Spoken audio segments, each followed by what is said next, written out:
Jadi sudah pukul 9.35. InsyaAllah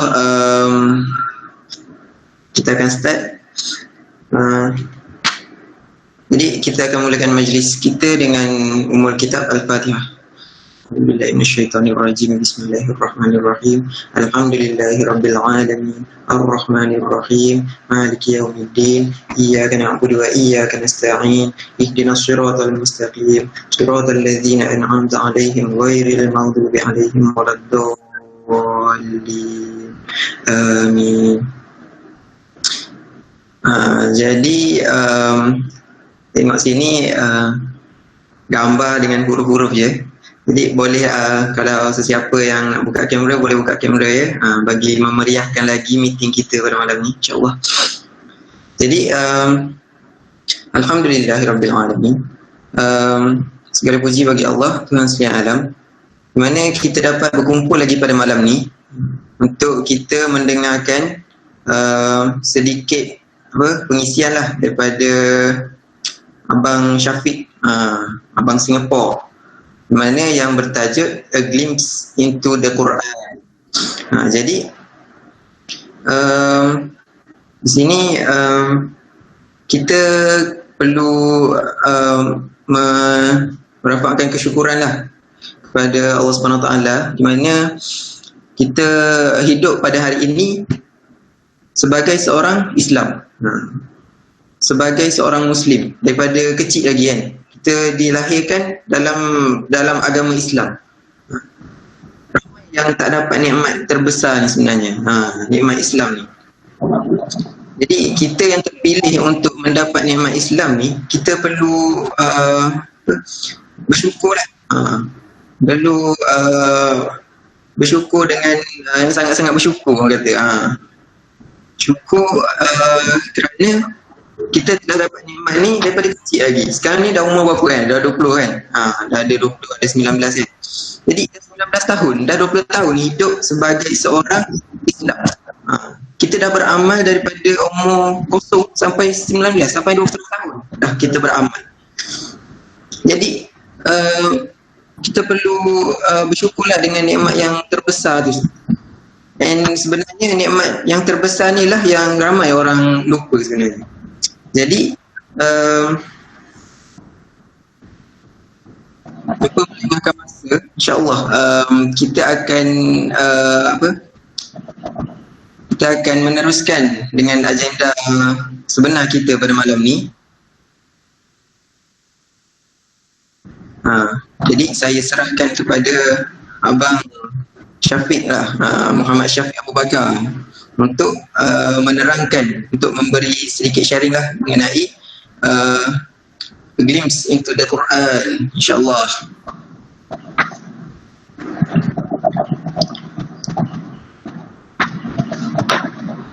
Assalamualaikum warahmatullahi wabarakatuh.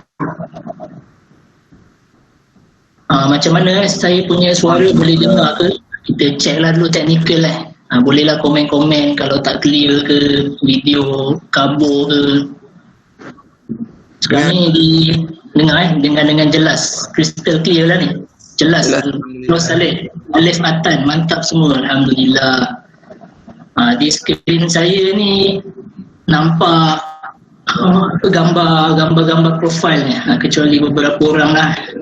Muhammad Syazwan, ni apa ni, Ismail Hashim, Fakrul Razi, dan juga kita punya abang MC lah, Nik Hadian, insyaAllah, alhamdulillah. Jadi jemputlah semua kalau tidak ada apa-apa kekangan, tak ada kekangan data ke, kekangan background yang tak sesuai ke, bolehlah untuk buka video untuk kita lebih kenal mengenali. Satunya untuk kenal mengenali lah. Satu lagi, tak adalah saya rasa macam saya tengah cakap seorang-seorang Jadi dapat tengok video ni, okey lah juga, nampaklah ada audience kan, insyaAllah. Dan kita punya sesi pada malam ni insyaAllah akan diadakan secara santai, kita tak nak stres-stres. Cukuplah kita stres dengan benda-benda yang dunia yang di luar daripada kita punya pemahaman dalam agama kan. Bila nak belajar agama ni kita nak relax, nak tenang kan, supaya mudahlah kefahaman dan juga hidayah tu untuk masuk dalam hati kita kan. Dan saya dimaklumkan oleh penganjur yang kebanyakan daripada peserta kita ni insyaAllah daripada student UTM, insyaAllah. Dan juga ada juga kita disertai oleh beberapa orang pekerja pekerja lah, maksudnya orang yang telah pun berada di fasa kejayaan, maksudnya telah pun melepasi fasa student so insyaAllah lah bolehlah kongsi-kongsi untuk tambah-tambah kepada kita punya adik-adik ni. Boleh ke panggil adik-adik sebab saya ni pun dah tua lagi beberapa bulan akan orang kata angka 2 kat depan tu dia akan berubah kepada nombor 3 pula. Bila dah jadi macam tu, dia satu peringatan lah yang sesungguhnya kehidupan kita ni pendek dia kan. Tak lama lagi kita semua ni akan masuk juga ke lubang yang lahat tu, yang dalam dia 7 kaki berapa inci tak ingat lah. Okay, so insyaAllah jadi pengisian kita pada malam ni dia bertemakan Al-Quran. Kenapa saya memilih tema Al-Quran sebagai pengisian pada malam ni adalah sedar tak sedar kita sebenarnya telah pun menghampiri 1 bulan yang kita tertunggu-tunggu. Setiap tahun kita nanti akan kehadiran 1 bulan ni. Bila bulan ni dah nak pergi, dah nak habis, kita akan rasa sedih, kita akan rasa cepatnya masa berlaluan, iaitu bulan Ramadan Al-Mubarak. Sedar tak sedar nak tanya lah, nak check lah kita punya audience ni, dia keep track ke tak siapa boleh jawab dengan tepat berapa hari lagi kalau ikut kalender rasmi kerajaan JAKIM, berapa hari lagi kita akan meninggal di bulan Ramadan. Siapa dapat bagi jawapan betul, MC akan bagi hadiah. Boleh ke MC? Cepat-cepat. Boleh tulis kat ruangan chat. Berapa hari lagi kalau ikut kalender JAKIM? Kalau nak ikut yang exact tu kita tak tahu lah, kena tengok anak bulan tu kan. Tapi kalender JAKIM dia dah beritahu dah hari Ramadan 38 hari. Betul ke MC? MC lebih kurang 38 ataupun 39 hari lah. Maksudnya kurang lebih sebulan lebih lah, sebulan plus kan. Sedar tak sedar tahun lepas kita berpuasa dalam keadaan kita ber-PKP kan. Dan atas takdir Allah kan, pada tahun ni, tahun 2021 pun sama juga kan, kita masih lagi dalam fasa PKP, iaitu kita mungkinlah berpeluang sekali lagi kan untuk bertarawih bersama-sama dengan ahli keluarga, ataupun kalau student UTM yang duduk di rumah sewa, sesama ahli rumah sewa kan. Kalaulah dia punya SOP masjid tu masih lagi tak dilonggarkan kan. Tapi apa-apa pun kita percaya ketentuan Allah itu adalah yang paling baik, yang paling terbaiklah untuk kita kan. Kita ni manusia, hanya pengetahuan kita terbatas kan. Yang mengetahui hanyalah Allah Subhanahu Wa Taala kan. Panjang pula cerita macam saya pula jadi MC. Masya-Allah, tanpa membuang masa saya menjemput saya ni lah share screen bolehlah komen ataupun Kalau tak nampak ke, tak clear ke, sekejap Okay, test.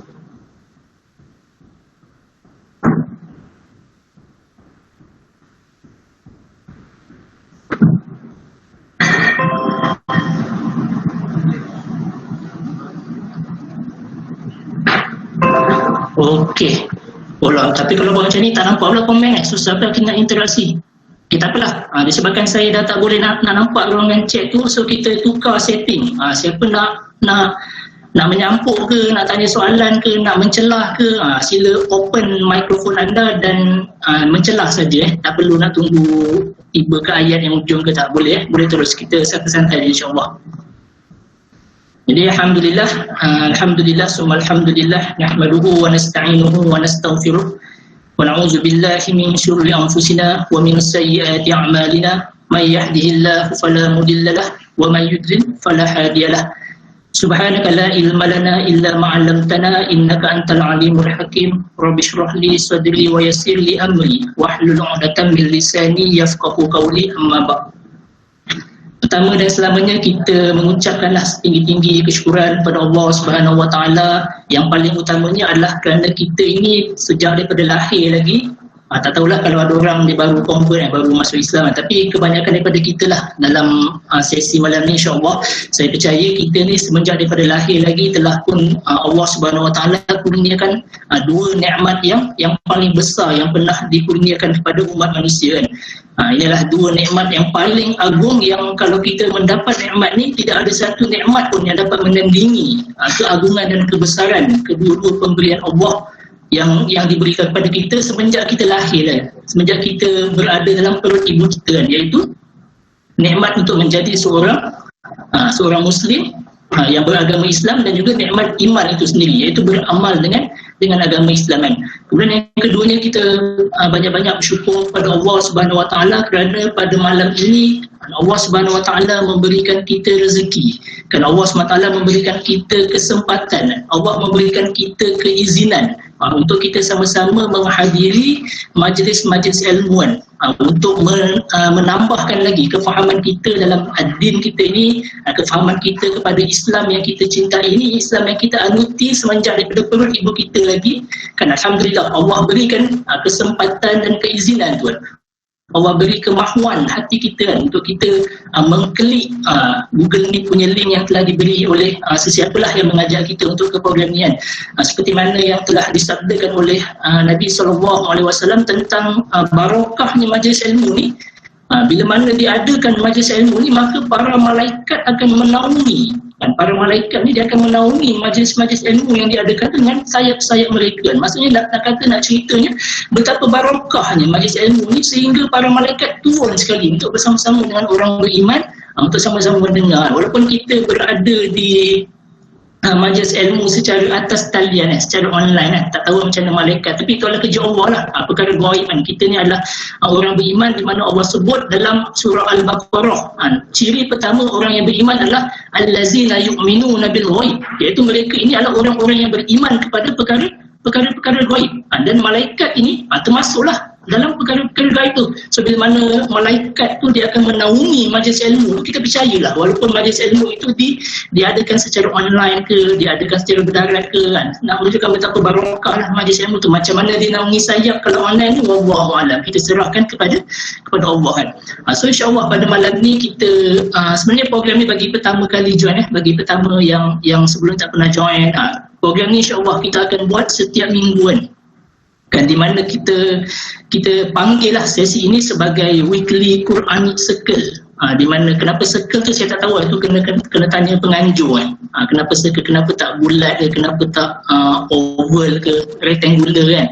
Tapi kita memang buat secara weekly lah. Dan kenapa dia dipanggil Quranic, sebab kita punya pengisian kita setiap minggu pada waktu ni lah semuanya bertemakan Al-Quran, kitab yang menjadi penunjuk arah kepada kita kan, kitab yang kita junjung dan kita cuba untuk ikuti segala ajaran yang terkandung dalamnya kan. So sebab itulah dikenali sebagai weekly Quranic Circle.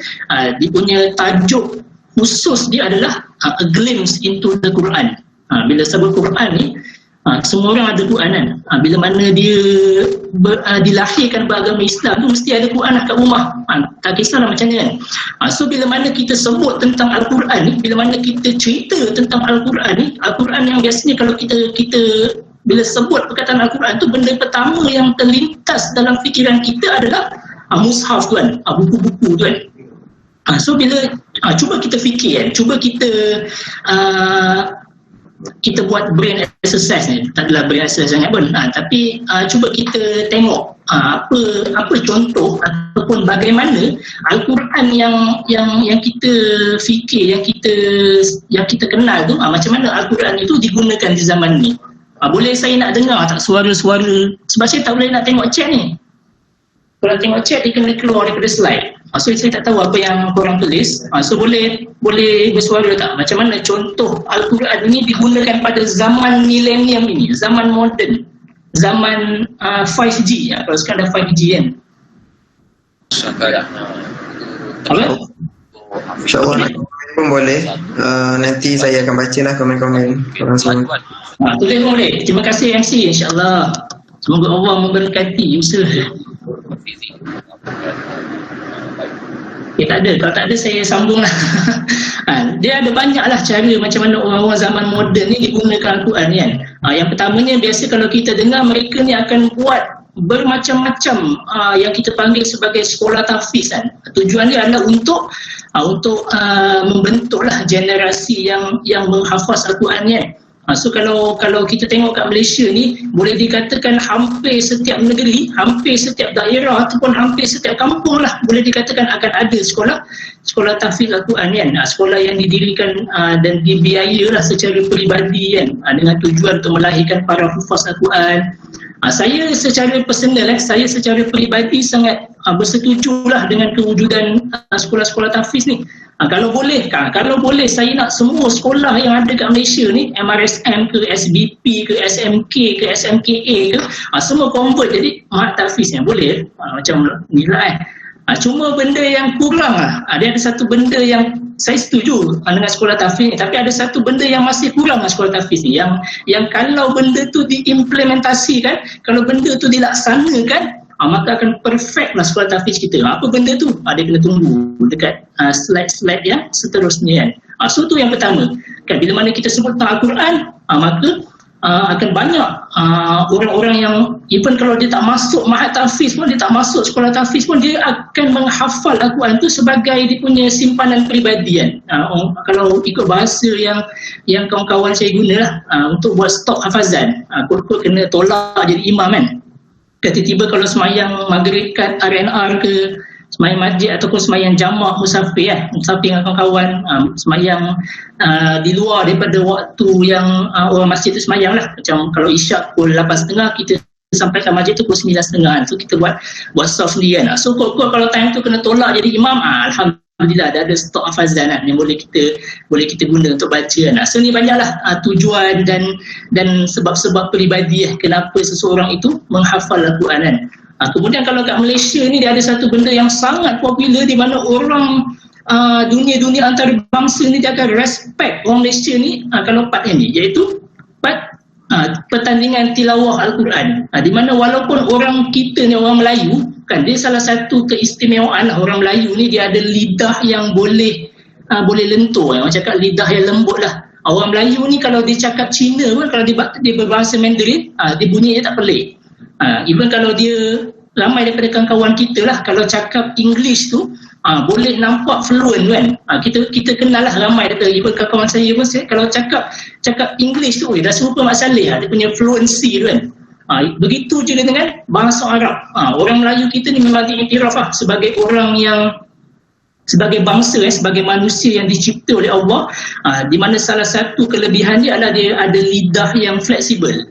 Lidah yang fleksibel ni dia boleh menuturkan pelbagai bahasa tanpa kejanggalan tu. Masuk kejanggalan tu apa? Macam orang Cina cakap Melayu lah. Kita pun selalu dengar kan. Dia betul lah bahasa dia tu, tapi macam janggal sikit dengar. Tapi benda ni tak ada orang Melayu. So sebab tu lah orang Melayu ni dia sangat dihormati lah kalau masuk kepada bab musabaqah tilawatul Quran ni. Dia kita punya kori-kori kita memang popular lah kalau di peringkat musabaqah tilawah Al-Quran peringkat antarabangsa kan, mampu untuk melakukan berbagai-bagai jenis taranum, and even kalau saya throwback balik yang lepas-lepas tahun lepas kalau tak silap, memang yang Johan tilawah Al-Quran antarabangsa ni memang kori daripada Malaysia kan. Nak tunjuk betapa hebatlah orang Malaysia dalam bab yang ni kan. Kemudian kalau ni yang sedih sikit lah, which is Al-Quran ni biasanya kalau kat Malaysia, kalau kat rumah-rumah, boleh dikatakan kebanyakan lah rumah yang ada kat Malaysia ni dia akan ada satu frame di mana ayat Al-Quran tu digantung.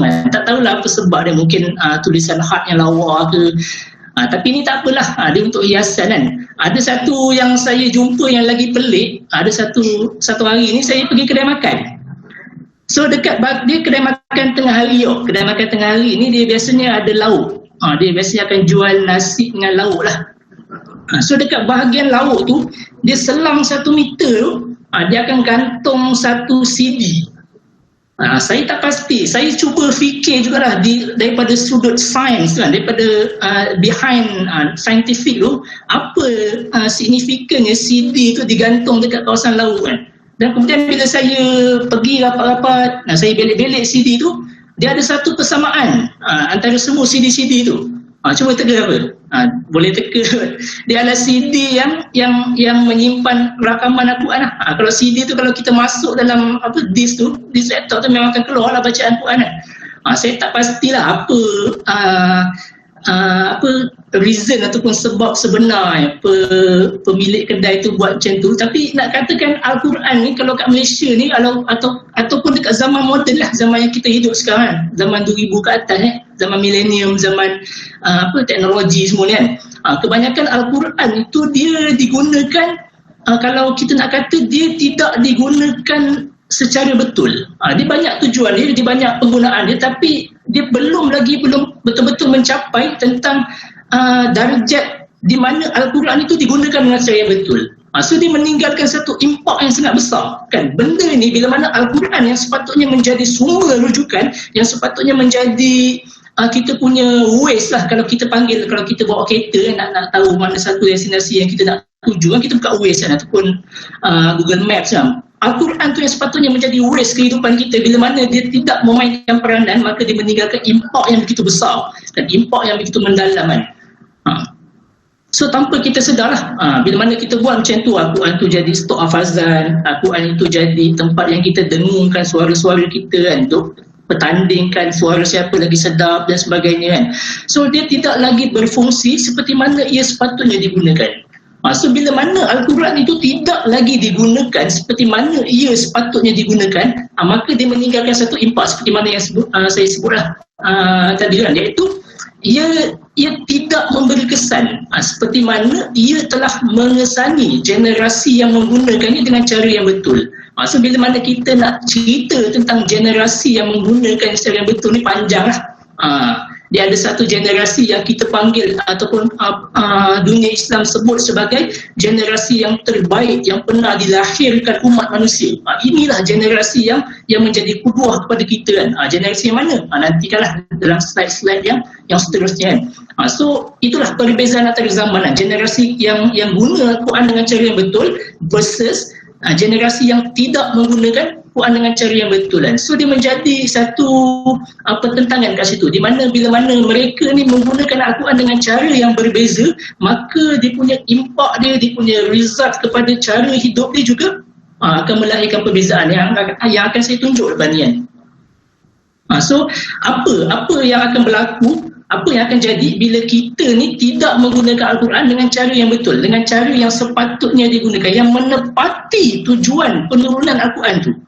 Dia akan jadi macam pakcik ni lah. Itu pakcik buta kan. Saya pernah, masa saya kerja kat Singapura ni, adalah satu pengalaman. Saya memperhatikan seorang pakcik buta ni, dia berjalan macam kesian lah. Kita tengok sebab dia memang betul-betul rely dengan dia punya tongkat tu kan. Kadang-kadang kita nampak lah macam kita orang yang sihat mata, kita nampak lah kalau ada corner tu kita akan ni lah terus boleh belok kan. Tapi kalau orang buta ni dia akan telajak sikit lah, sebab dia nak confirmkan betul-betul kan. Nak kata teraba-raba lah, ataupun macam pakcik sebelah ni kan. So inilah keadaan yang akan berlaku kepada kita dalam kehidupan seharian andai kata kita tak guna Al-Quran ni dengan cara yang sepatutnya kita gunakan. Dia nak terangkan cara bagaimana Al-Quran itu sepatutnya dilakukan. Dia best kalau kita bayangkan kita ni sedang berada dalam satu bilik yang gelap, satu bilik yang memang tak nampak apa-apa, yang kita teraba-raba nak cari mana satu katil, mana satu kursi, mana satu meja kan. So tiba-tiba bila mana kita ada kat tangan kita tu satu torchlight, satu lampu yang kita on, nampak cahaya dia tu dan kita boleh suluk, nampak okey yang ni kursi, yang ni meja, yang ni lantai. Rupanya dekat bawah lantai tu, atas lantai tu ada paku. So kita boleh alihkan paku. So itulah perumpamaan nak menunjukkan betapa kalau kita guna Al-Quran dengan cara yang betul tu, kita boleh nampak apa yang sepatutnya kita buat kan. So Al-Quran tu boleh dikatakan diumpama torchlight tu lah yang menyuluh kita punya perjalanan kita tu untuk keluar daripada bilik yang gelap tu kepada bilik yang terang kan. So kita tidak selama-lamanya akan teraba-raba kan. So benda ni dinyatakan sendiri oleh Allah Subhanahu Wa Taala dalam Al-Quran, iaitu ayat yang paling awal, yang antara yang terawal dalam surah Al-Baqarah, iaitu Allah SWT berfirman, zalikal kitabu la raiba fi hudal lil muttaqin. Kan kitab Al-Quran ini dia tidak ada raib kan, dia tidak ada keraguan padanya kan, dan dia juga menjadi petunjuk, iaitu huda kepada orang-orang yang bertakwa. So untuk menjadikan Al-Quran itu sebagai huda kan, untuk menjadikan Al-Quran itu sebagai petunjuk, untuk menjadikan Al-Quran itu sebagai torchlight yang boleh menyuluh kehidupan kita, maka syarat dia yang inilah, yang pertama ni, iaitu kita kena jadi orang al-muttaqin dulu. Barulah kita boleh dapat huda daripada Al-Quran tu, barulah kita boleh ketik butang switch on dekat torchlight tu kan. So kebanyakan manusia pada hari ini dia tidak lagi menjadikan Al-Quran ni sebagai huda dia kan. Kebanyakan orang yang hidup terutamanya pada akhir zaman ni, pada penghujung kehidupan lah, zaman moden, di mana zaman sains tu dikatakan menjadi satu kiblat baru bagi umat Islam kan. Di mana kalau kejayaan sebuah negara ataupun kejayaan seseorang individu tu dia diukur pada pencapaian dia dalam sudut sains dan teknologi kan. Contohnya macam kalau kita ditanyalah negara mana yang paling kuduah ataupun negara mana yang paling sepatutnya dicontohi dalam dunia ni, kita akan cepat-cepat kita akan cakap US, kita akan cakap UK, akan cakap China, akan cakap Russia kan? Sebab negara itu telah pun mencapai satu darjat yang sangat tinggi lah dalam bidang sains dan teknologi kan. So dia sangat jarang lah orang yang boleh nampak yang bahawa kemajuan teknologi itu dia adalah satu benda yang sangat remeh, yang sangat bukan indikator utama kejayaan sebuah negara. Ini panjang lah kalau dia punya, tapi nak kaitkan dengan bagaimana jauhnya manusia akhir zaman ni dengan Al-Quran, sehingga mereka tidak lagi menjadikan Quran tu sebagai huda seperti mana yang diperintahkan oleh Al-Quran. Sebab bila kita sebut huda, bila kita sebut petunjuk, dia macam Waze lah. Di mana kita akan follow satu-satu jalan yang ditunjukkan oleh Waze. Kalau Waze tu suruh belok kiri, kita belok kiri. Kalau Waze tu suruh belok kanan, kita belok kanan. Itulah yang dipanggil sebagai huda. Itu kita akan follow satu persatuan. So bila mana manusia ni dia tidak lagi menggunakan Quran sebagai huda, dia tidak lagi menggunakan Quran sebagai Waze kan, tak lagi menggunakan Quran sebagai torchlight, maka apa yang dia akan guna sebagai petunjuk? Ni makhluk ni. Nama saya Al-Hawa kan. Al-Hawa ni kita boleh secara mudah lah kita boleh ertikan dia macam hawa nafsu lah. So bila mana manusia ni dia tidak lagi gunakan Quran dan dia tidak lagi menjadikan Quran tu sebagai rujukan dia, maka inilah sebenarnya yang menjadi rujukan dia, iaitu hawa nafsu kan. So apa akibatnya? Apakah yang akan berlaku, apakah impaknya kalau bila mana kita menggunakan al-hawa ni, makhluk yang bernama al-hawa ataupun hawa nafsu kita sendiri ni kan, ikut kepala sendiri je sebagai sumber kita untuk menjalani kehidupan kita ni, apa impaknya kan. Dia punya kesan dia telah pun diberitahu oleh Allah awal-awal lagi, 1400 tahun dulu Allah dah turunkan satu ayat yang cerita apa akan jadi kalau kita tak guna Quran sebagai petunjuk tetapi kita mengambil hawa nafsu kita sebagai petunjuk kan. iaitu dalam surah Al-Mu'minun ayat yang ke-71 di mana Allah berfirman, auzubillahi minasyaitonirrajim, walau ittaba'al haqq ahwa'ahum lafasadatis samawati wal ard wa man fihinna. Kan, dan kalaulah al-haq iaitu kebenaran, kan, ya, iaitu apa yang sepatutnya dibuat, kan, walau ittaba'al haqq ahwa'ahum, kan, kalaulah kebenaran itu tunduk kepada ahwa'ahum, iaitu tunduk mengikuti hawa nafsu mereka, kan, apa yang berlaku? Allah beritahu kalau kita jadikan al-hawa itu sebagai petunjuk, kita jadikan al-hawa iaitu hawa nafsu ni sebagai kita punya torchlight yang menyuluh kita di jalan yang gelap tu, kan, apa yang akan berlaku? Allah sebut lafasadatis samawati wal ard, akan binasalah langit dan bumi dan apa-apa yang ada di dalam kedua-duanya. Ini janji Allah. Memang satu sunnatullah yang telah Allah tetapkan. So di hadapan jalan kita sekarang terbentang dua, iaitu Al-Quran sebagai al-haq dan juga hawa nafsu kita, kan. Kalau kita follow Al-Quran, kita akan selamat. Kalau kita follow hawa nafsu, kita tinggalkan Quran, maka akan binasalah. Dan kesannya dia bukan satu benda yang omong kosong, kan, dia bukan satu benda yang tak berlaku lagi, kan. Kefasadan yang berlaku, kerosakan yang berlaku kat sekeliling kita ni, kalau kita buka mata kita, kalau kita keluar daripada kotak kecil kita tu, kotak bilik tidur kita, kita buka sikit mata kita, pergi keluar rumah, tengok sekeliling, kan, kita akan tengok banyak kerosakan yang telah berlaku disebabkan manusia ni memilih untuk menuruti hawa nafsu mereka, kan. Dia tengok ni video ni, apa yang akan berjadi. Sebelum tu saya kena setting dulu jap.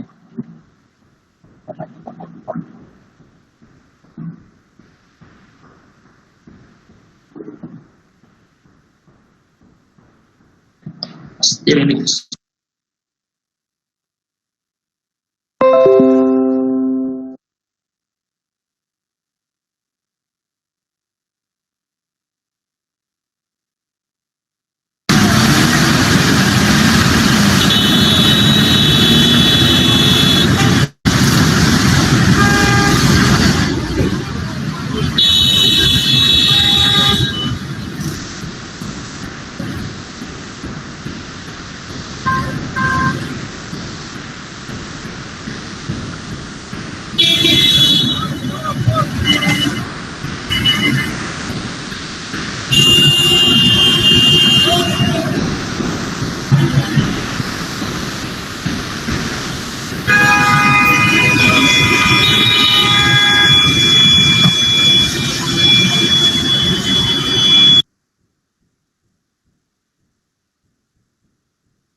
Okey, tapi dengar suara saya?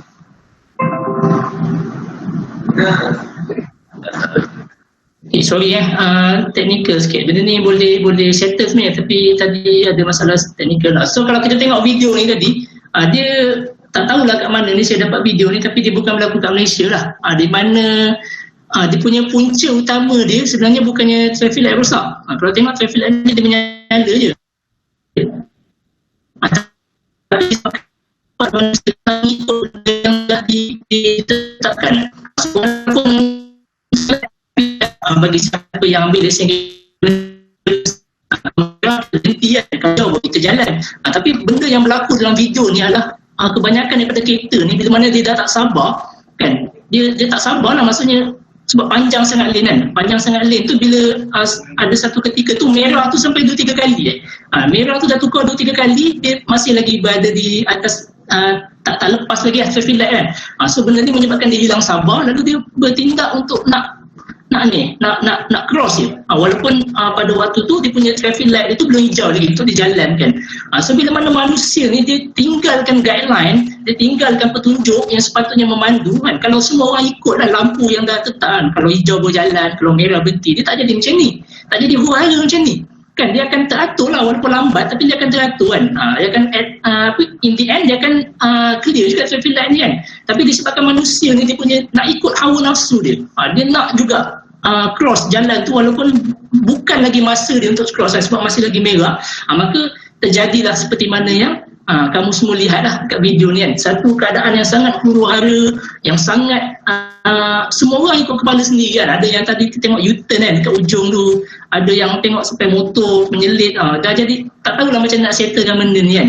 So sebenarnya sedar tak sedar, kehidupan kita kat dunia ni pun sebenarnya dia serupa sebenarnya dengan situasi dekat traffic light tadi kan. Kalau kita perhatilah, kalau kita keluar daripada kotak 4 segi bilik tidur kita tu kan, kalau kita keluar sekejap daripada fokus kita kepada kehidupan peribadi kita tu, kalau kita start fikir kat orang lain, orang sekeliling kita, kita akan tengoklah betapa dunia ini sekarang berada dalam satu situasi yang sangat dahsyat, di mana huru-hara tu berlaku di mana-mana kan.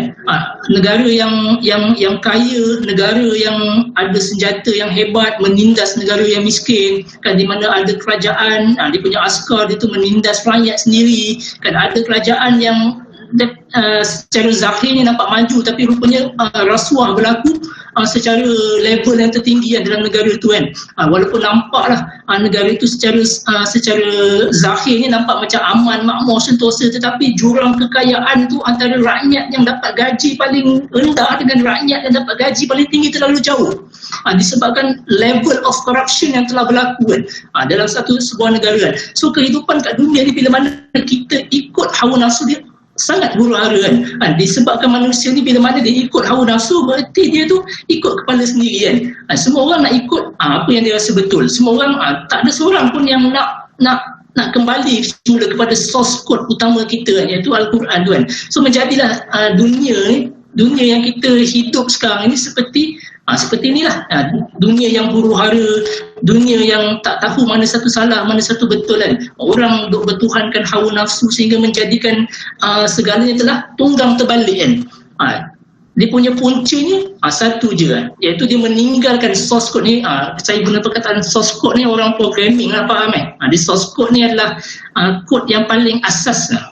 Kalau kita buat program betul lah yang paling asal lah. Kalau kita silap tu, kalau kita apa ke, kita akan refer kat source code tu. So itulah, kalau dalam kehidupan dunia kita, source code kita tu adalah Al-Quran kan. Tapi tak ada seorang pun yang nak refer Quran tu. Semua nak ikut kepala sendiri, semua nak ikut otak sendiri, semua nak ikut akal sendiri, ataupun in other words, semua nak ikut hawa nafsu sendiri. Maka jadilah apa yang seperti yang inilah disebut oleh Allah SWT dalam ayat yang sebelum ni, iaitu la fasadatis samawati wal ard wa man fihinna. So maka benarlah janji Allah, maka benarlah apa yang telah dikatakan oleh Allah. Bila mana manusia utamakan hawa nafsu berbanding petunjuk daripada langit, maka jadilah dunia ini seperti mana yang kita lihat pada hari ini kan. Saya tertariklah dengan seorang perkongsian seorang ustaz ni. Dia kata dunia sekarang dah huru-hara kan, dunia sekarang ni dah berada dalam satu keadaan yang sangat dahsyat kan, sehingga dia merasakan secara pribadilah, ustaz ni dia rasakan tak ada seorang pun yang boleh selamatkan dunia ni melainkan kalau Allah utuskan seorang lagi Nabi. Ni bukan ajaran sesat lah, tapi dia punya luahan perasaan, dia fikirlah dia seorang yang sangat cintakan umat ni kan, nak tengok Islam tu kembali diamalkan. So dia fikir, ya Allah, teruknya lah manusia sekarang ni. Dia rasa tak larat, dia rasa kalau kita semua buat dakwah pun tak boleh nak perbaiki level kerosakan yang berlaku kat dunia ni kan. Seperti mana yang saya cerita tadi kan, dah terlalu teruk kan, dah terlalu, kalau sakit kanser tu dah lebih daripada stage 4 lah, dah rosak teruk kan. Sehingga dia melahirkan satu kata-kata yang menggambarkan kesedihan dia. Dia melahirkan satu kata-kata yang sangat menunjukkan kekecewaan dia kan, disebabkan keterbatasan dia untuk nak buat sesuatu, nak mengubah keadaan dunia ni.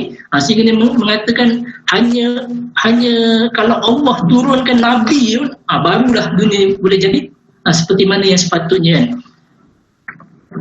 So itulah kehidupan dunia bila mana kita mengutamakan hawa nafsu tu berbanding dengan petunjuk yang sepatutnya menjadi waste kepada kehidupan kita, iaitu Al-Quranul Karim. So saya nak tunjuk bila mana kita nak faham lah, kalau kita nak merasai sendiri huru-hara yang berlaku kat dunia ni, the best kalau kita tengok satu video kan. Video ni dia asalnya panjang, dia 14 minit lah, tapi saya dah cut, dia jadi 2 minit je. Kalau nak tunjuk, kalau nak tengok video yang original, kalau nak tengok video yang dari mana saya ambil, dia ada satu program khas yang kalau student UTM, insyaAllah bila mana kita dah sama-sama boleh masuk UTM, kita akan buatlah satu program ni, di mana sebab program ni tak best kalau kita buat online. Dia kena buat bila mana kita bertemu lutut, mata bertemu mata, barulah kita boleh buat. Memang video memang program yang boleh mengubahlah kita punya sisi pandang kita kan, kepada kehidupan dunia ni kan. dia jadi tak best lah bila nak share video kena apa ni, kena setting. Macam mana ni MC?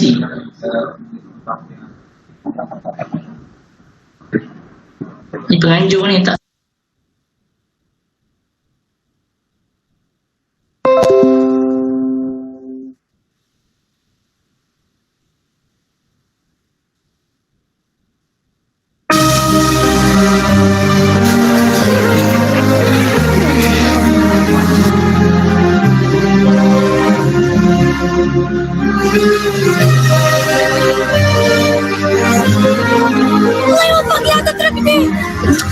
Allah yang ya Allah, ya Allah seperti ya Rab, ya Allah.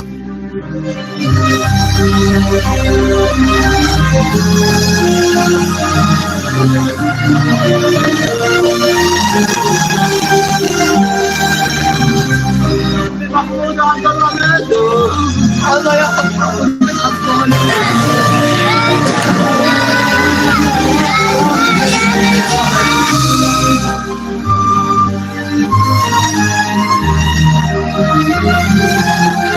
We want to know why is the power silent on the stage? Why is the stage being on the power and why does the stage wake up? مستحمل شيل معه ما يشيل برا كان كان حصل لنا اياه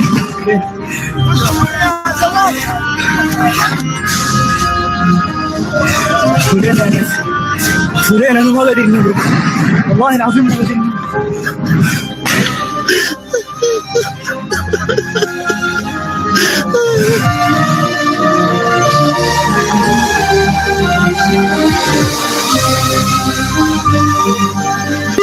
İnşallah dünyaya gelmiş biz yalnız Uygurlar, Uygur demek birleşen, uyuşan bir Uygur, 9 Uygurlar evladı Türklerin tamam.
Okey, boleh dengar suara? Okey, kalau siapa perasan tadi di hujung-hujung video kan, bila mana dia tunjuklah semua benda yang berlaku kan, penindasan demi penindasan di mana negara yang ada kekuatan yang lebih hebat menindas negara yang lebih lemah kan. Bila mana berlaku bermacam-macam lah kefasadan yang telah berlaku kan. So bila kat ujung-ujung tu dia tanya satu persoalan kan, kenapa benda-benda ni jadi pada umat Islam, kenapa dunia ni jadi macam ni kan, sedangkan dulu tu kita hebat. Dulu ni lah nak cerita ni dulu tu siapa kan. Kalau kita sebutkan dulu kita hebat, dulu tu merujuk kepada siapa? Kepada zaman Tun Abdul Rahman, Tunku Abdul Rahman pun dulu juga kan. Zaman atuk kita pun dulu juga. So merujuk pada zaman siapa tu. So dia relate balik, dia berbalik semula kepada slide yang kita dah tengok sebelum ni, iaitu ni lah kan, bila mana Al-Quran tu dia tidak lagi menjadi satu benda yang kita gunakan seperti mana ia sepatutnya digunakan maka ia telah memberi satu kesan di mana kesan tu dapat kita lihat pada hari ini. Kan dia tidak lagi mengesani jiwa seperti mana dia telah mengesani generasi yang menggunakan dengan cara yang betul. So bila kita sebut sebagai dulu kan dulu kita hebat kan. Dulu tu merujuk pada ni lah, kepada generasi yang gunakan Quran tu dengan cara yang betul.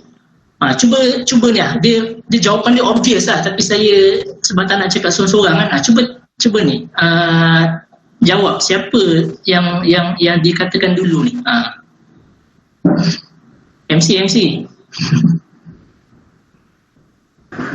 Allah boleh memberikan komen. Boleh, tak payah komen lah, macam lambat lah komen, cakap je, open mic cakap. Boleh juga, nak bercakap boleh buka mic. Boleh berikan sedikit pendapat pada zaman Nabi dulu. Pada zaman Nabi itu betul. Tahniah kerana telah dapat skema jawapan. Memang itulah jawapan dia obvious kan, soalan yang sangat obvious. So generasi yang guna Quran dengan cara yang betul tu, itulah kita panggil sebagai generasi Rasulullah dan sahabat. So bila mana para ulama mengkaji, bila mana para cendekiawan kita, para ulama zaman ni mengkaji macam mana cara Rasulullah dan sahabat tu berinteraksi dengan Quran, mereka ni dapat kenal pasti 3 cara. Iaitu 3 cara di mana para sahabat ni gunakan Quran. Kalau macam tadi, kalau kita compare lah dengan zaman dulu, zaman kita ni kita guna Quran macam-macam kan. Ada yang letak dekat frame lah, ada yang hiasan hiasan rak, letak kat rak sampai berabuk kalau kat masjid kan. Sedih tengok kadang kan. Banyak Quran tapi berabuk semua kan. Tapi zaman-zaman ni kan. Tapi zaman Quran setelah para ulama kita kaji kan, setelah para ahli sejarah kita buat kajian, mereka jumpa 3 cara. Bila mana mereka belik sirah Nabi, belik sirah sahabat kan, mereka jumpa 3 kaedah di mana para sahabat dan Rasulullah ni mereka guna Quran tu. Secara sekali lalu kita tengok 3 cara ni kan. Iaitu yang pertama, Al-Quran tu mereka ni jadi sumber tunggal untuk mereka. Apa maksud sumber tunggal? Kalau apa-apa dia refer Quran. Kemudian itu yang pertama. Kemudian yang kedua ni, mereka ni belajar Quran dengan tujuan untuk beramal. Dia setiap satu kaedah ni dia ada kisah lah di sebaliknya kan. Macam mana kaedah ni boleh timbul lah. Itu yang kedua. Kemudian yang ketiga ni, para sahabat dengan Rasulullah ni, mereka ni belajar Quran dalam keadaan mereka tu merasa jijik, rasa nak muntah lah dengan jahiliah ataupun dengan kebodohan yang berlaku di sekeliling mereka pada waktu tu. So itulah datangnya Quran tu sebagai inilah solusi kepada masalah mereka yang mereka hadapi pada waktu tu. So insya-Allah kan, inilah kita punya main topik kita pada malam ni. Macam mana kita nak interaksi dengan Quran ni mengikut cara yang paling terbaik kan, mengikut cara Rasulullah, ikut cara sahabat, sehingga Al-Quran ini boleh memberi kesan kepada jiwa kita kan, seperti mana ia telah memberi kesan kepada generasi yang paling terbaik yang pernah ada di atas muka bumi ini, iaitu generasi Rasul dan juga para sahabat ridwanullah alaihim ajma'in. So yang pertama, Quran adalah sumber tunggal untuk mereka. So untuk kita nampaklah bagaimana Quran ni betul-betul jadi satu sumber yang satu-satunya lah kan, untuk para sahabat ni refer, untuk para sahabat ni tengok kalau berlaku masalah. Saya bawakan kepada anda semua ni satu kisah yang menjadi asbab kepada turunnya 4 ayat dalam Quran, iaitu kisah Haulah binti Sa'labah. Haulah binti Sa'labah ni jangan confuse dengan Haulah Al-Azwa. Haulah Al-Azwa tu dia satu sahabiah yang famous. Ada sahabat dengan sahabiah. Sahabat tu dia lelaki lah, sahabiah ni perempuan, sahabat yang perempuan.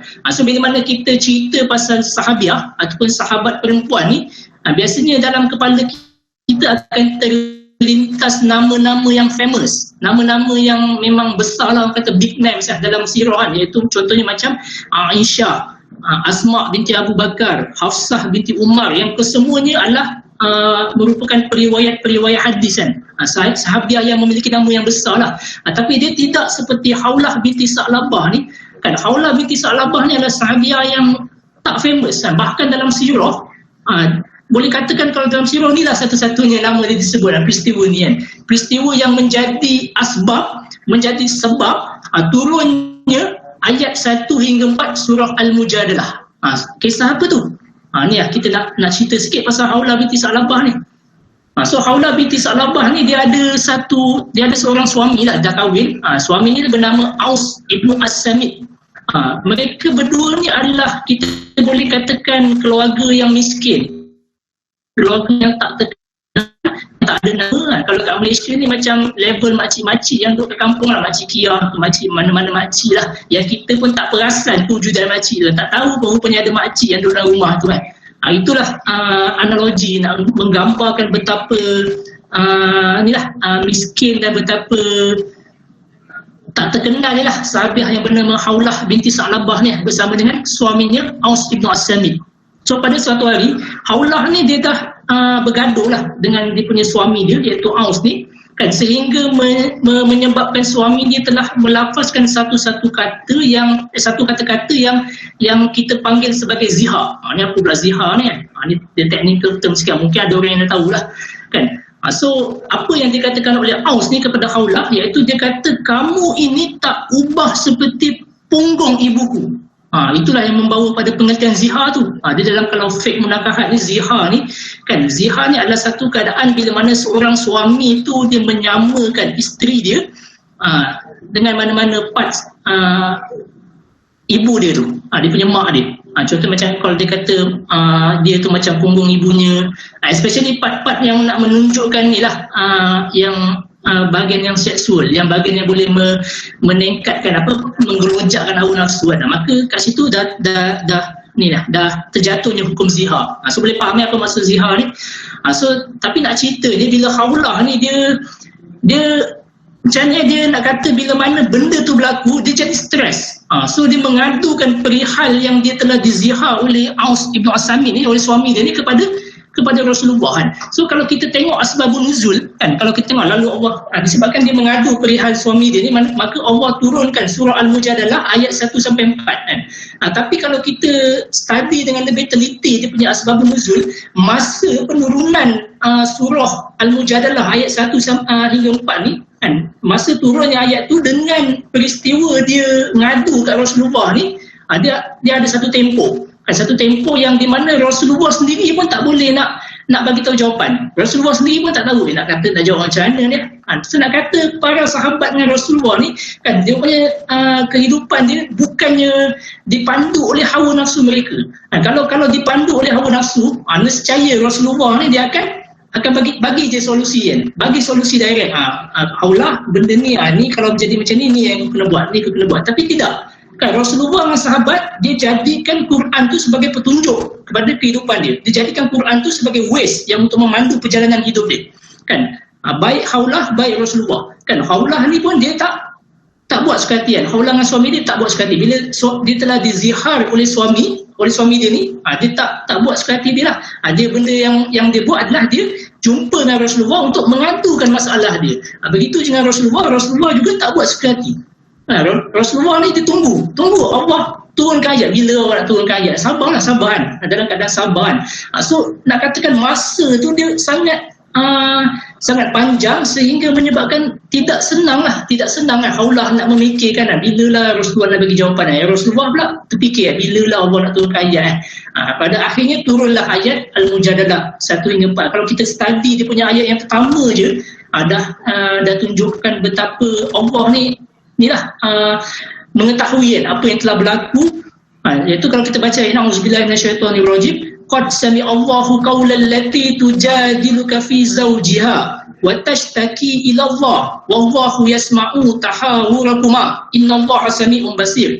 Kan sesungguhnya Allah kata qad sami'allah, sesungguhnya Allah telah mendengar, sungguh Allah telah mendengar aduan perempuan yang telah bersoal jawab denganmu wahai Muhammad mengenai suaminya. Dan nak kata lebih touching lagi, Allah acknowledge kesabaran Haulah tu untuk tidak menuruti hawa nafsu dia, untuk sanggup nak tunggu petunjuk daripada Quran tu. Allah acknowledge usaha Haulah ni, usaha dia untuk menahan diri dia daripada nak ikut keputusan sendiri, nak buat keputusan sendiri kan, iaitu sambil ia ni sambal apa pula ni, spoil lah. Sambil ia berdoa merayu pada Allah kan. Haulah ni bila mana dia tunggu wahyu tu turun, tunggu Rasulullah nak bagi jawapan, nak menjawab soalan dia tu, dia merayu berdoa kepada Allah, dan Allah acknowledge benda ni kan. Nak ceritanya betapa sahabat generasi yang paling terbaik, generasi sahabat dan juga Rasulullah ni kan, mereka ni sangat-sangat menjadikan Al-Quran tu sebagai sumber utama mereka kan. Mereka sangat-sangat menjadikan Quran tu sebagai petunjuk mereka. Mereka guna betul Quran tu sebagai ways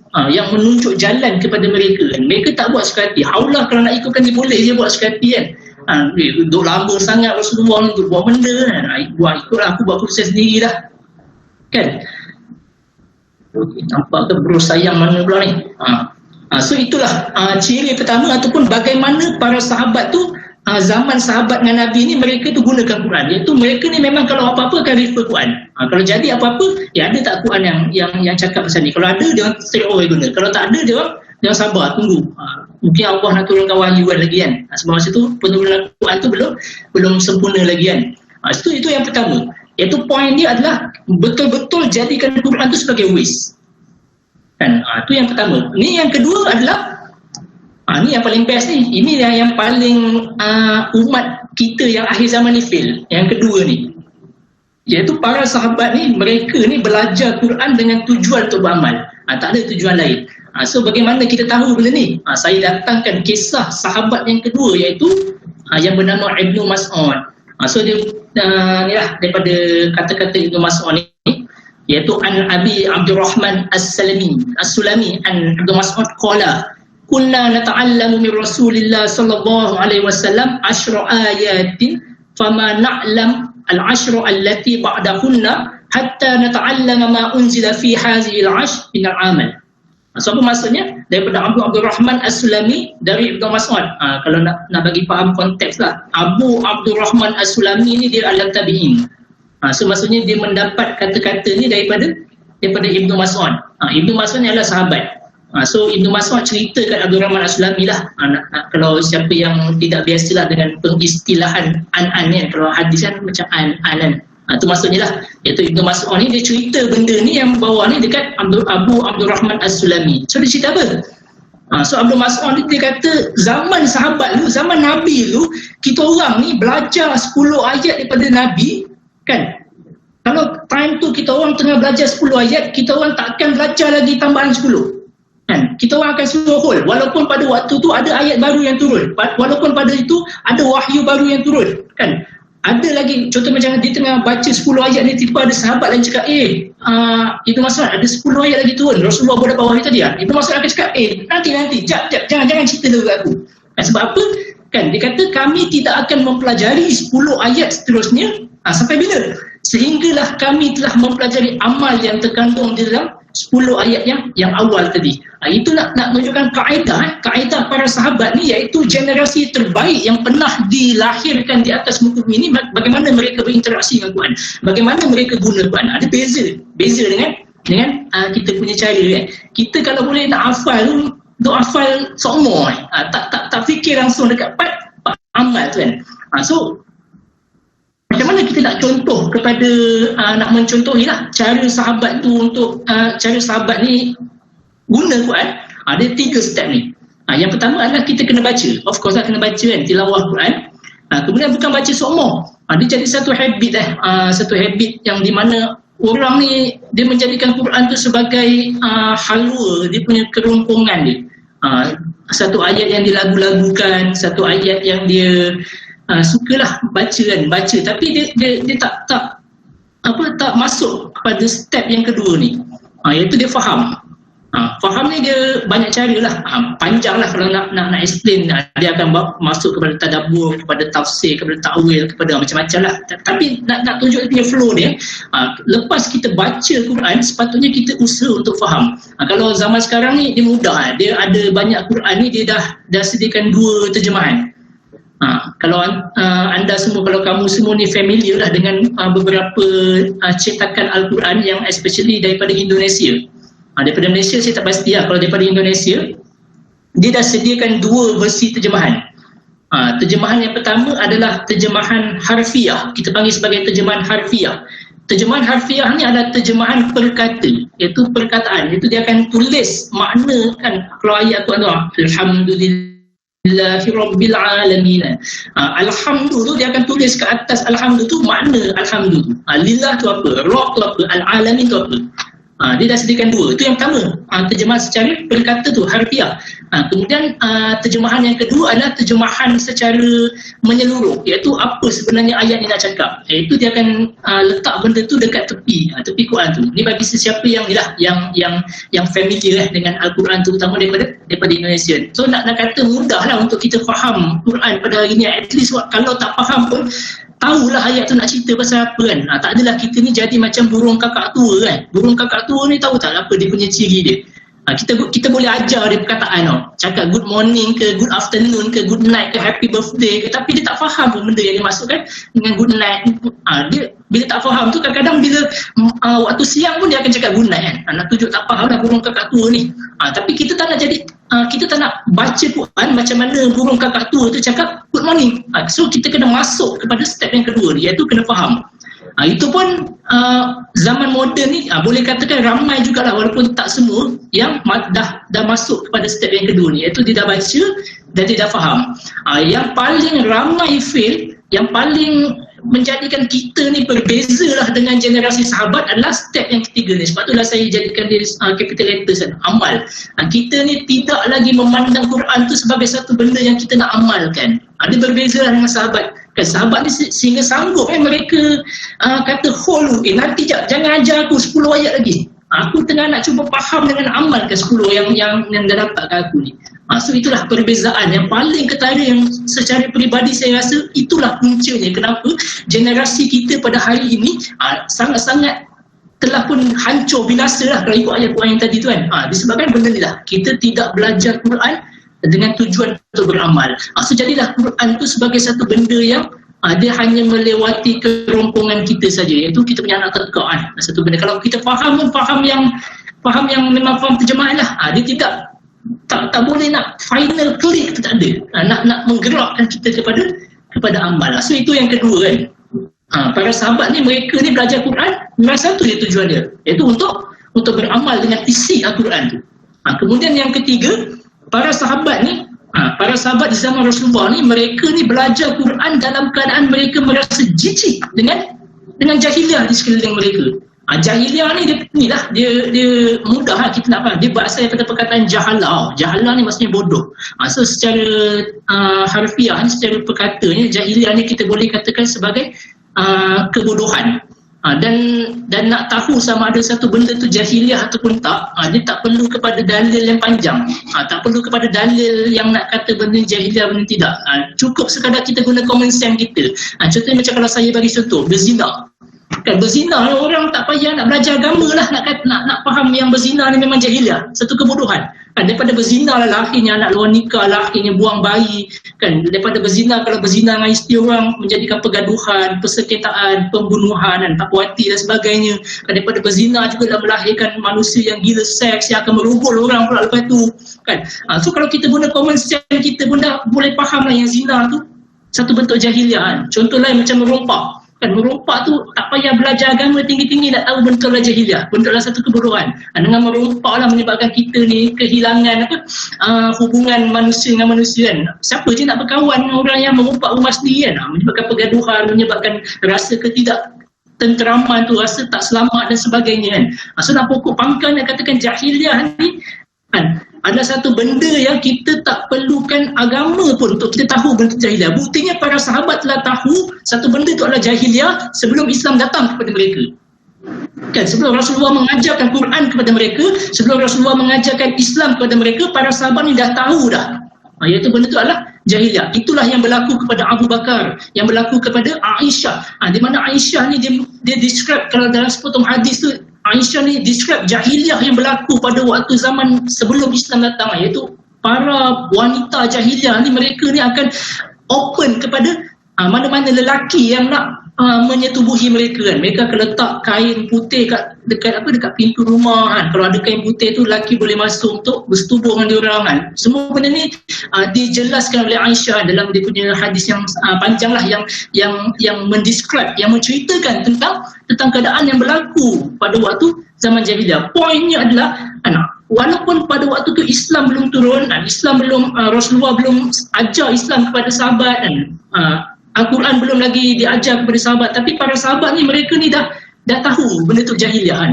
Contoh macam para sahabat seperti Abu Bakar, Aisyah lah kan, mereka dah tahu yang benda ni jahiliah. So bila mana datangnya Quran kan, bila mana datangnya Al-Quran, datangnya Islam untuk mengajar mereka tu, mereka belajar Quran tu dalam keadaan mereka merasa jijik dengan jahiliah tu kan. So bila datangnya ayat wala taqrabuz zina innahu kana fahishatan wa sa'a sabila, janganlah kamu mendekati zina, sesungguhnya itu adalah jalan yang sangat keji dan buruk kan. So mereka belajar benda tu dalam keadaan mereka sudah sedia jijik dengan zina. So apa dia punya implikasi dia?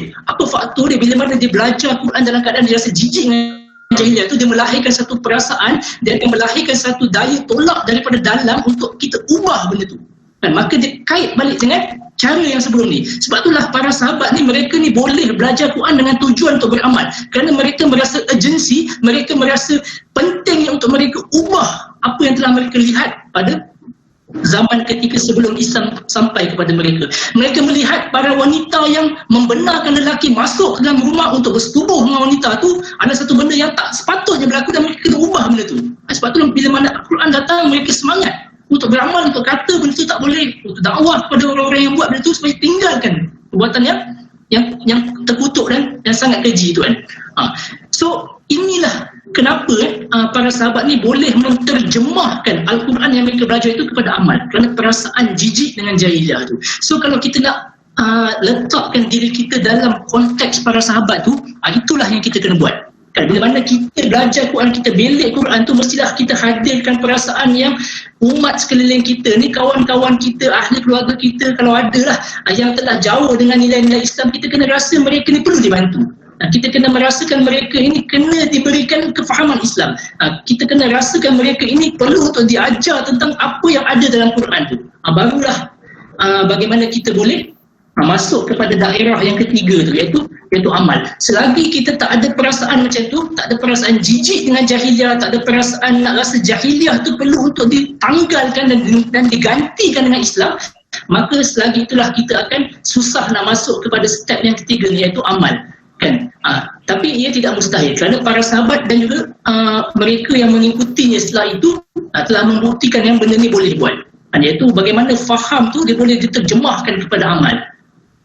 Bagaimana baca tu kita boleh dapat faham, dan faham tu kepada amal dengan cara kita cuba untuk menghadirkan perasaan, cuba untuk menghadirkan satu benda yang kita panggil sebagai reflection. Bila mana kita belajar Quran, kita tengok, kita faham terjemahan Quran tu, ayat tu cerita pasal apa kan, ayat ni cerita pasal zina tak boleh, ayat ni kata orang yang merompak kena potong tangan, ayat ni cerita tentang kena memperbaiki ukhuwah sesama umat Islam, ayat ni cerita tentang bila kita faham secara perasaan tu, kita akan mudah untuk berpindah kepada amal, untuk beramal dengan apa yang diajar di Quran tu tadi.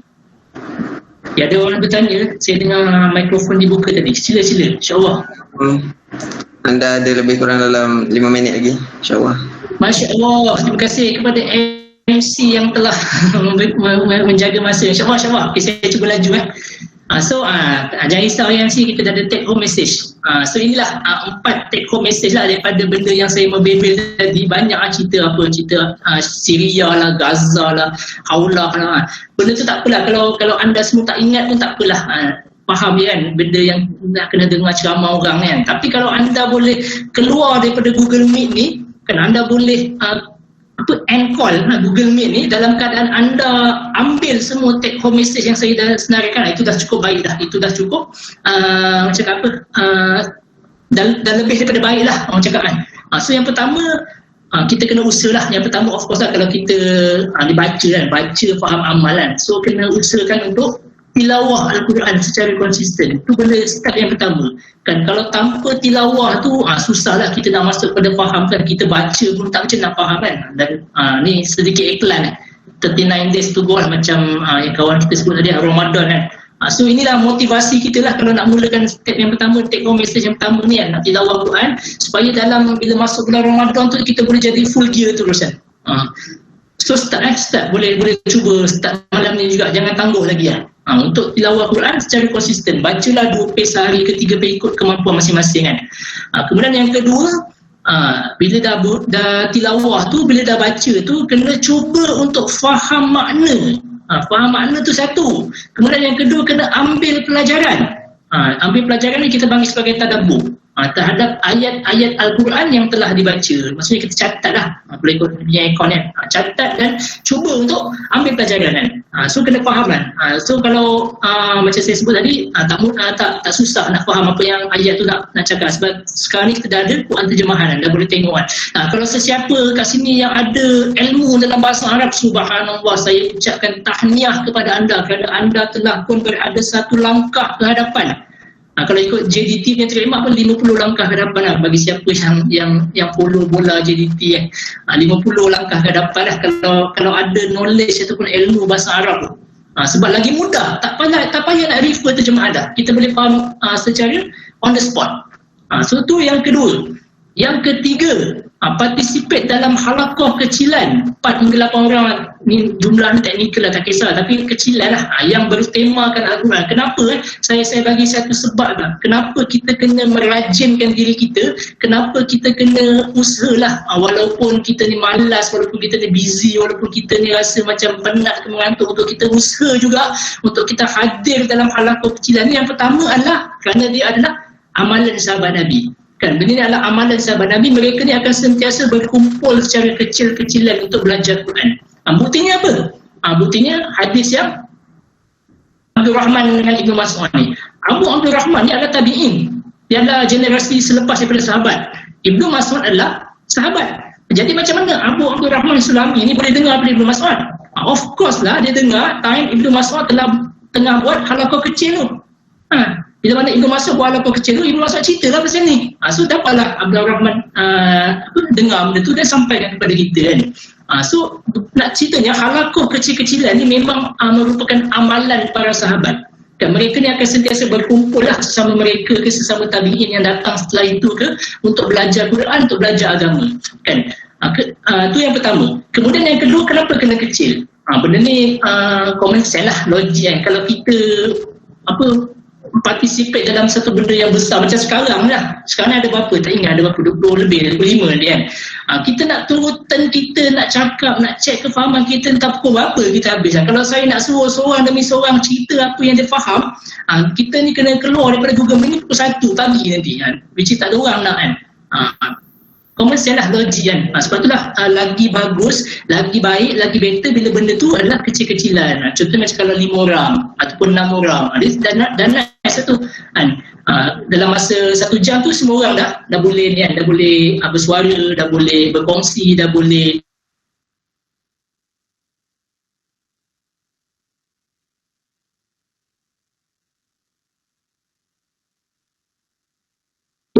sangat penting lah untuk contohilah nak ikut sunnah para sahabat kan. Kemudian yang keempat, inilah yang paling penting sekali, iaitu bila kita dah tilawah, kita dah faham, kita dah ambil pelajaran, kita dah participate dalam halaqah kecilan, kita cubalah untuk amalkan apa yang telah dipelajari dari Quran itu semampu yang kita boleh kan. Kita ikutlah kemampuan kita. Kalau benda ni kita rasa tak boleh nak amal lagi pada waktu sekarang, tak apa, tak ada masalah. Tapi yang penting niat dalam hati tu supaya kita akan satu hari nanti mampu untuk amalkan apa yang telah kita belajar kan. So niat tu kena penting lah untuk kita amalkan apa yang terjadi. So secara konklusinya Quran ni adalah satu benda yang telah kita gunakan secara salah selama ni. Kita tak ikut apa yang sahabat dan Nabi buat. Kita tak betul-betul jadikan Quran tu, kita tak betul-betul gunakan Quran tu sebagaimana sahabat dan Rasulullah gunakan. Sebab itulah seperti mana yang kita dah tengok dalam video tadi, berlakulah benda-benda yang macam tu. So sama-samalah untuk kita ubah, bermula dengan diri kita sendiri untuk kita jadikan Quran.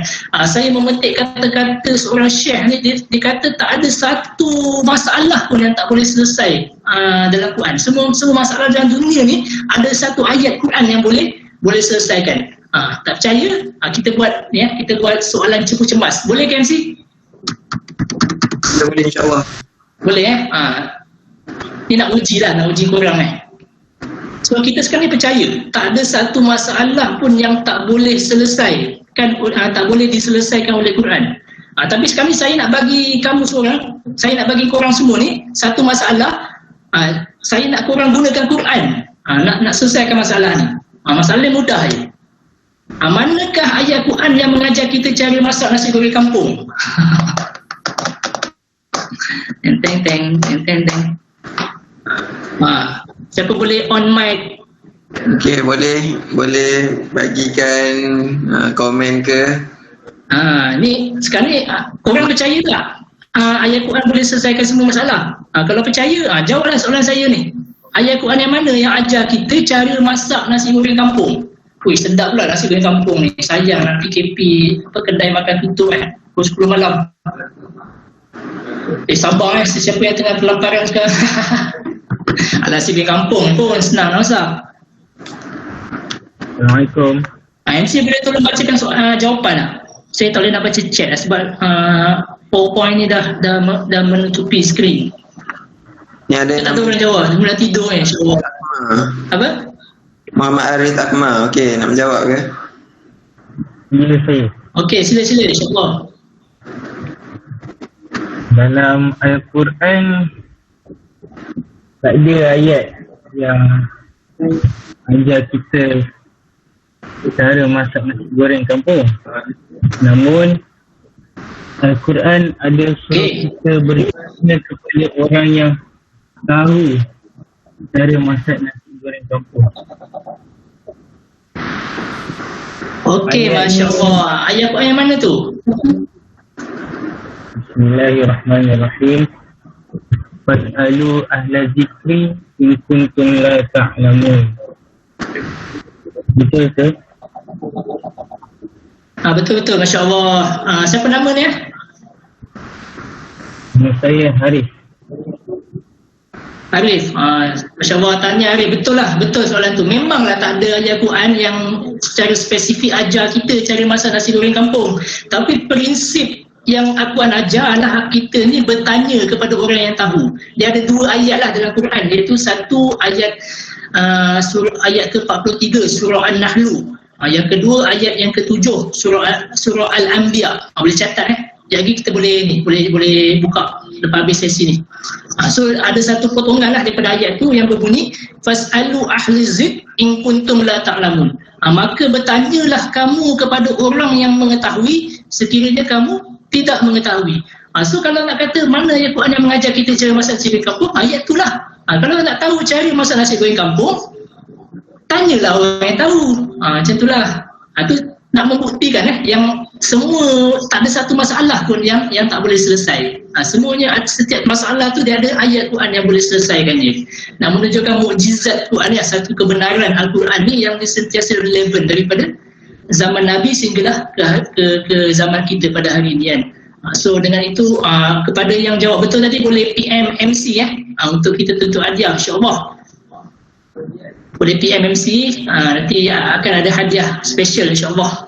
Okey, dengan tu saya akhirilah saya punya presentation dan saya serahkan kepada MC dan terima kasih jazakumullah khairan katsira kepada yang mendengar malam ni. InsyaAllah mudah-mudahan Allah kurniakan kita kefahaman, Allah kurniakan kita kekuatan untuk kita menjadikan Al-Quran tu sebagai ways kehidupan kita insyaAllah. KMC, you can take from me now. Cakap orang putih Alhamdulillah, terima kasih kepada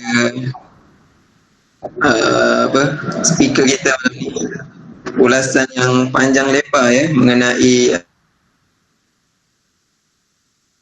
Quran ni tadi apa yang kita buat. Di mana kita setiap hari kita kena membaca Al-Quran, usaha membaca Al-Quran secara konsisten kan.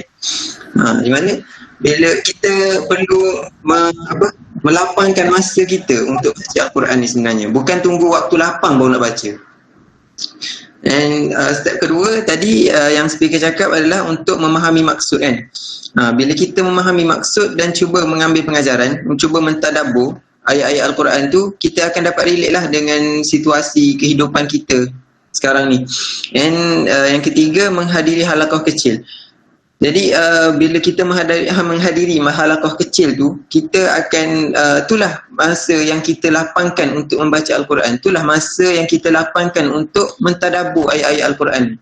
Dan yang keempat, amalkan. Amalkan ni memang setiap harilah kita perlu mengamalkan apa yang kita belajar daripada Al-Quran ni kan.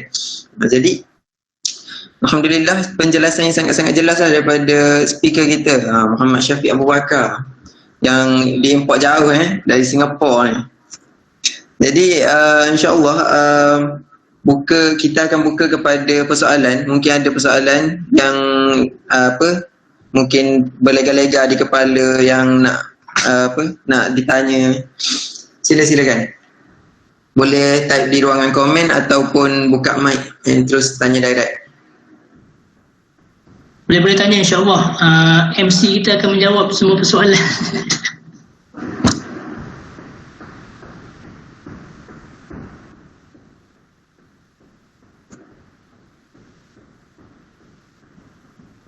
Banyak nama-nama ni tapi tak tahu muka tak tahu macam mana orangnya. InsyaAllah lah, doa satu hari nanti Allah akan temukan kita juga di dunia realiti. Sekarang ni dunia maya dulu So ada persoalan kan, insyaAllah kita target pukul 11 kan, kita tutup. Okay, jadi kalau tak ada apa-apa persoalan, insyaAllah kepada siapa yang berkelapangan sekarang ni, boleh buka kamera tak untuk kita buat sesi bergambar? InsyaAllah. Boleh. Oi, macam ni lah muka Alif Atan rupanya. Alif Atan ni saya perasan selalu kat join sesi, boleh macam ni muka dia. Masya Allah.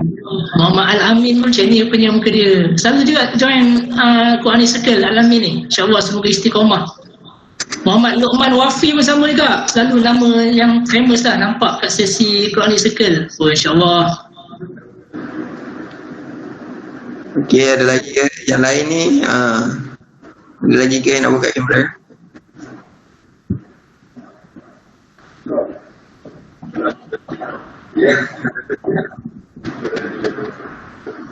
Jadi kita ambil yang mana dulu? Jadi bismillahirrahmanirrahim. 1, 2, 3. Okey, sekejap ni.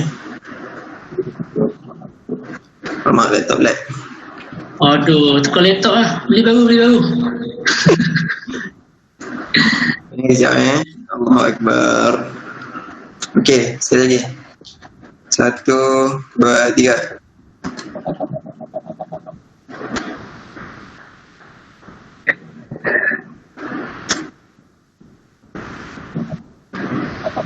Okey, Alhamdulillah. Penat pusing. Okay, terima kasih banyak semua. InsyaAllah ada rezeki, ada kelapangan. Kita akan jumpa lagi di minggu hadapan dalam sesi-sesi yang seterusnya, insyaAllah. Assalamualaikum warahmatullahi wabarakatuh. Waalaikumsalam. Waalaikumsalam.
nikmat iman dan Islam.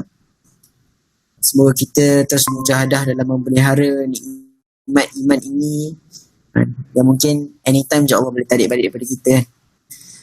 Jadi insyaAllah lagi yang tengah join, silakan boleh inform dekat antum punya surah MNS juga, dan boleh ingatkan dalam grup polis kita. So malam ni tak banyak, just untuk antum kenal pastilah kan, anak-anak buah antum yang datang sesi untuk malam ni. Alhamdulillah diorang akan dapat input yang sangat mantap lah dari sudut tadabbur tu kan, dan dari sudut diorang menghayati Al-Quran tu, diorang buat apa dengan Al-Quran. Jadi kita masih lagi on track, Alhamdulillah.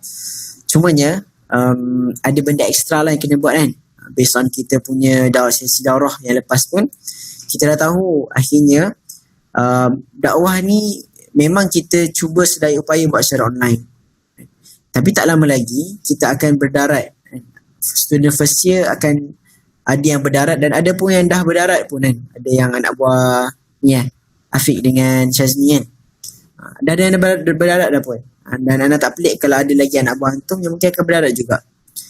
So akhirnya dakwah fardiah tu, hubungan hati tu perlu dibina dengan berjumpa.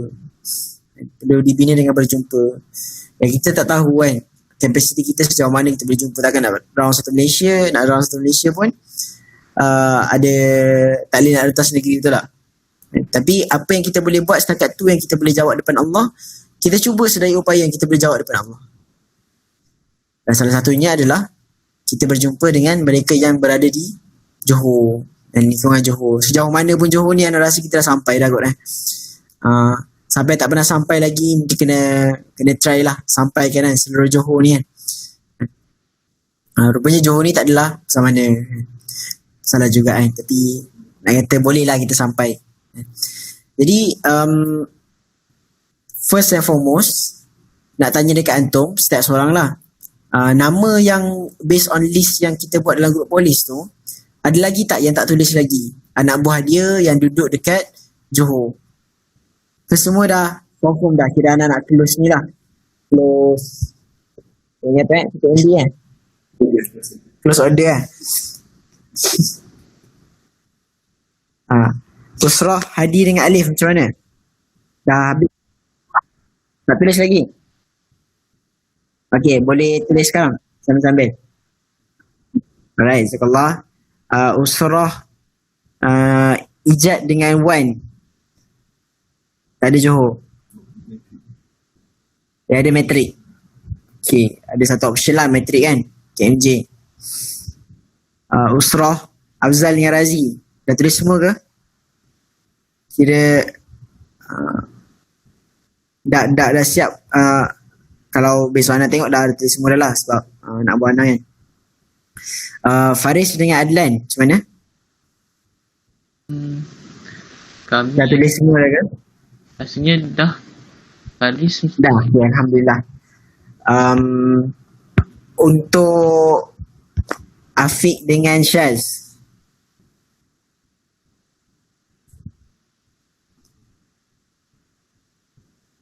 hello, Assalamualaikum. Tu tak ada. Ada masuk? Asal ada tadi?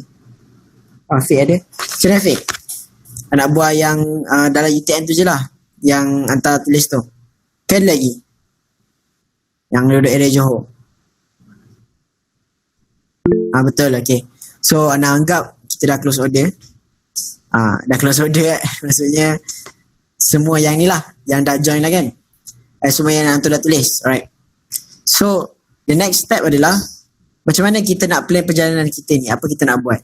Dan pendapat antum pula, sebab kita bukan saja ada ikhwah dekat Johor sekarang, kita ada ikhwah yang ada dekat Kelantan, kita ada yang sini. So apa pandangan-pandangan antum lah, cadangan yang kita boleh buat untuk pertama laksanakan resolusi daurah kita, yang kedua untuk kita bina hubungan hati dengan anak-anak buah kita tu. Anak bukalah cadangan daripada antum. Sebab kalau ikutkan kita ada berapa minggu lagi sebelum masuk ni akademik? Minggu je tak lama dah. Tak lama dah sebenarnya. So mungkin ada yang kita kena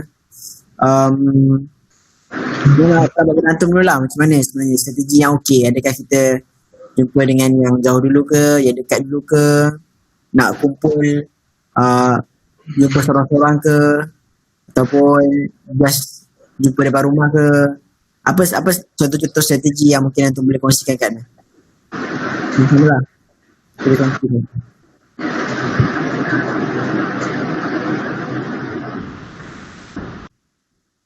Mungkin ada idea daripada antum?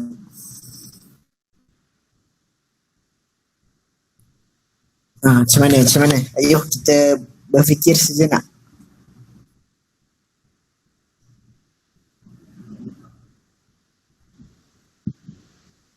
Cadangan ke? Alif ke? Alifatan ke? Nak bagi cadangan? Apa nama? Ini ke? Nak bagi cadangan ke?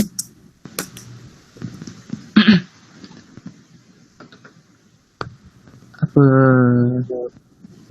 Kalau jumpa seseorang, dia macam sekejap je kan?